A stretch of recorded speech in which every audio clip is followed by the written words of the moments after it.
செந்தில் செந்தில் எங்கப்பா பேசுறாரு? செந்தில்குமார் டவுனுக்குள்ள எங்க பேசுறாரா?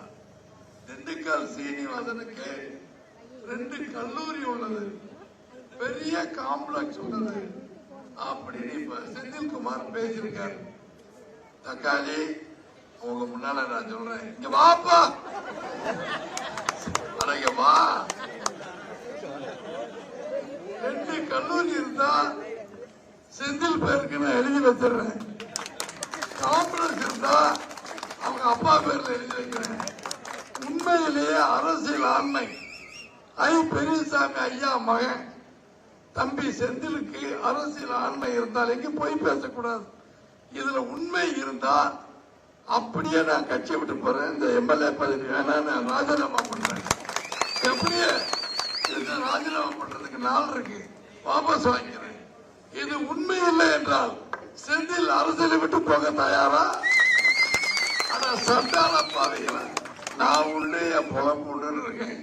எனக்கு 2 கல்லூரி இருந்தா ஏன்னா அந்த வேலைக்கு வர்றேன். காம்ப்ளெக்ஸ் இருக்கிறேன். நிருபி எதுவா இருந்தாலும் இந்த இடத்துல காம்ப்ளெக்ஸ் இருக்கு, இங்க 2 கல்லூரி இருக்கு சொல்லிட்டு ஆம்பளை மாதிரி பேசல. தக்காளி அது இல்லையா? ஜவஹர்லால் கொஞ்சம் சொல்லுங்க தம்பி, பொய்யெல்லாம் அல்ல பேர சொல்லாத, நாங்கெல்லாம் குடும்பமா இருக்கோம் சொல்லு. இப்ப பேசிருக்காருங்க, உடனே நம்ம பத்திரிகை நிருபர்கள் சொன்னாங்க, சாயங்காலம் மற்ற இடங்கள்ல பேசிக்கிறேன். நல்ல வேலை வரதராஜ பெருமாள் தேவையில்லை, மகாராஜ கடவுளுக்கு போட்ட பந்தல் கீழே படிக்கிற தப்பிச்சு, இல்லைன்னா அடிக்கிற வெயில் எல்லாம் மண்டை புலத்துறது. அம்மா இவ்வளவு குறை சொல்லும் போது நம்மலாம் நேயமா நாணயமா இருப்போம். அம்மா எப்படி இருந்தாங்களோ அதே மாதிரி நல்லாட்சி எடப்பாடி 4 வருஷம் கொடுத்தார். கொரோனாவில் என்னால் முடிஞ்ச அரிசி பருப்புகளை உங்களுக்கு கொடுத்து அன்னைக்கு எங்களுக்கு கடமையை நான் நிறைவேறேன்.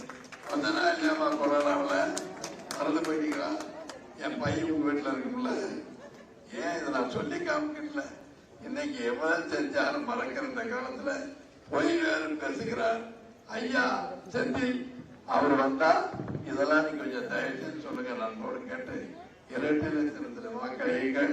எடப்பாடியார் முதலமைச்சர் அவருக்கு நான் ஒரு வாக்களிப்பதற்கு 2 லட்சத்தில் எனக்கு வாக்களித்து வெற்றி தேடி தர வேண்டும் என்று அனைவரையும் கேட்டு கீழே வந்து ஓட்டு கேட்கிறேன். வந்து பார்த்துக்க. வணக்கம் வணக்கம்.